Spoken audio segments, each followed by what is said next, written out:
If you love cheesecake, well, have you ever had ricotta cheesecake? It's a little different. It's a little more delicate. So what I did was I crushed a bunch of ginger snaps in a food processor, and I added a little bit of melted butter, and I set it just like I would a graham cracker crust. So from there, you take some ricotta cheese and you want to run it in a food processor to get it nice and smooth.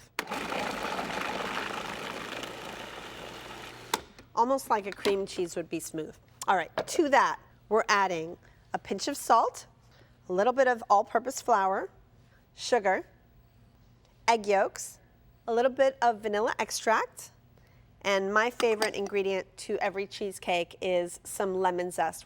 We'll run that for another, barely a minute. Okay, once that's done, go ahead and remove all contents of your food processor into a bowl like this one. To that, I've taken all the egg whites from those eggs, and we used a hand mixer, or if you want a stand mixer, either way, to make them nice and stiff. So go ahead and add them to the cheese mixture, and this would be called a fold, lifting up from the bottom and folding over, lifting up, folding over. Once all of that is in there, go ahead and make sure you've allowed this to cool, your crust to cool, before adding in your batter. This goes into an oven at 325 degrees, okay? And this is what it turns out to be like.